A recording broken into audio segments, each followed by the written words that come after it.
Assalamualaikum warahmatullahi wabarakatuh. Perkenalkan, saya Bagas Ridho Ilhami dari Prodi S1 Informatika Fakultas Ilmu Komputer Universitas Amikom Yogyakarta dengan NIM 23115781.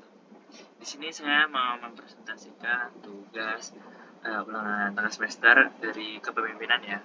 Oke, langsung saja. Peran kepemimpinan di dunia mahasiswa dan karir masa depan. Oke. Yang pertama, kepemimpinan dalam lingkup mahasiswa. Kepemimpinan yaitu dalam lingkup kampus penting untuk membentuk karakter, pola pikir, dan kemampuan interpersonal mahasiswa melampaui pengetahuan akademik. Peran krusial kepemimpinan mahasiswa. Yang pertama, pengembangan kepercayaan diri dan tanggung jawab dengan belajar mengambil keputusan, mengatur strategi, dan mempertanggungjawabkan hasil. Peningkatan komunikasi dan kolaborasi melalui kemampuan menyampaikan gagasan jelas dan bekerja sama efektif dalam dinamika organisasi.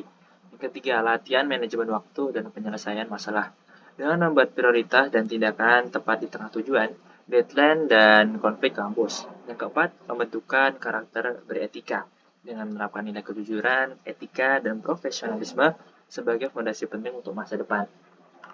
Oke, yang kedua, dampak kepemimpinan mahasiswa terhadap karir itu untuk masa depan lah. Yang pertama, keputusan strategis. Kemampuan membentuk keputusan strategis yang berdampak pada tujuan tim atau perusahaan diasah sejak mahasiswa. Kedua, adaptasi dan ketahanan, mampu menghadapi perubahan cepat di dunia kerja, pengalaman, memimpin di kampus menumbuhkan ketahanan dan fleksibilitas. Yang ketiga, ada lingkungan kolaboratif, mampu menggerakkan tim, memotivasi, serta menciptakan lingkungan kerja yang positif. Soft skill ini dilatih sejak mahasiswa. Jadi kalau jadi mahasiswa itu setidaknya ikut organisasi lah. Seperti itu. Yang keempat, ada peluang karir. Individu berjiwa kepemimpinan lebih mudah dipercaya untuk bertanggung jawab besar, meningkatkan promosi dan berkembangan karir. Oke, lanjut. Ketiga, siapa pemimpin yang mempengaruhi hidup Anda? Ya, saya mengambil tokoh agama yaitu Ustadz Adi Hidayat. Dengan dia, karena saya mengambil dia karena kepemimpinan Ustadz Adi Hidayat mempengaruhi hidup saya karena beliau mengajarkan bagaimana menjadi pemimpin bagi diri sendiri. Kayak mengarahkan diri pada kebaikan, membentuk keyakinan yang kuat ya, dalam beragama Islam itu. Terus yang meningkatkan motivasi pribadi yang berkelanjutan gitu. Oke, lanjut. Pemimpin selalu terlihat seperti perilaku memimpin sebagai teladan, tindakan nyata yang menunjukkan disiplin, integritas, dan etika sangat berpengaruh membentuk budaya positif. Yang kedua, pengaruh langsung terhadap pengikut. Setiap keputusan dan sikap pemimpin menjadi rujukan, membangun kepercayaan dan komitmen tim.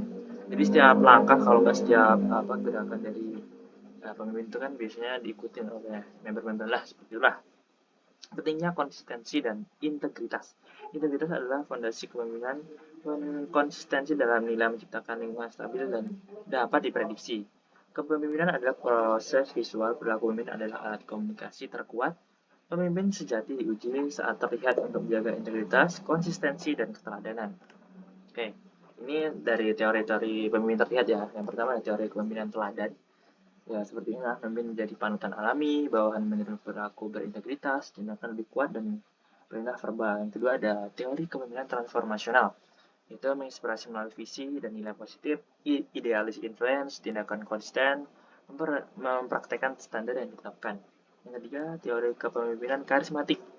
Ya, itu pengikut percaya karena pesona kuat, karisma dan perilaku jelas dan tegas, yaitu dan juga tindakan beri dampak yang emosional itulah. Yang keempat ada teori kepemimpinan situasional, gaya disesuaikan situasi dan pengikut. Tindakan pemimpin harus diamati, pengikut belajar dan observasi. Oke, yang empat teori kepemimpinan utama itu yang pertama ada teori trait. Pemimpin dilahirkan dengan sifat bawaan, yaitu percaya diri, cerdas, dan integritas komunikasi. Terus yang kedua ada teori transformasional, menginspirasi pengikut melalui visi, nilai moral, dan teladan positif. Yang ketiga ada teori servant leadership, yaitu fokus melayani kebutuhan pengikut. Yang keempat, ada teori situasional.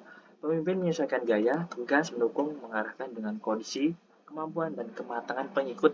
Itulah 3 peran utama dalam kepemimpinan. Itu cuma ada 3 yang saya ambil.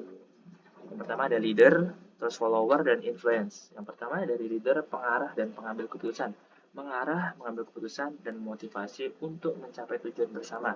Yang kedua ada follower, berkontribusi aktif, memberi masukan dan mendukung keputusan dan menjaga kerjasama tim. Itulah jadi seorang follower harus kuat. Yang ketiga ada influencer, mendorong perubahan positif melalui ide kreatif, sikap proaktif, dan kemampuan mengajak orang lain. Itulah. Yang penting itu jangan ekstrovert. Terus kesimpulan, kepemimpinan sebagai fondasi masa depan. Pengalaman mahasiswa dan karir itu yang penting lah buat kerja besok lah ya. Yang pertama ada membentuk karakter dan soft skill, itu penting banget. Yang kedua ada melatih pengambilan keputusan strategis dan adaptasi. Ya penting lah buat kerja, kalau nggak bisa beradaptasi di lingkungan kerja kan susah gitu kan. Terus yang ketiga ada mendorong lingkungan kolaboratif dan meningkatkan peluang karir. Yang keempat fondasi kuat bagi mental pemimpin di masa depan. Terus pengaruh positif dan keteladanan. Pemimpin selalu terlihat tindakan menjadi contoh utama, perilaku menginspirasi visi dan nilai moral tim. Terus integritas dan konsistensi membangun kepercayaan. Oke, mungkin itu saja yang dapat saya presentasikan dari tugas ulangan tengah semester kepemimpinan ini. Kurang lebihnya saya mohon maaf. Wassalamualaikum warahmatullahi wabarakatuh.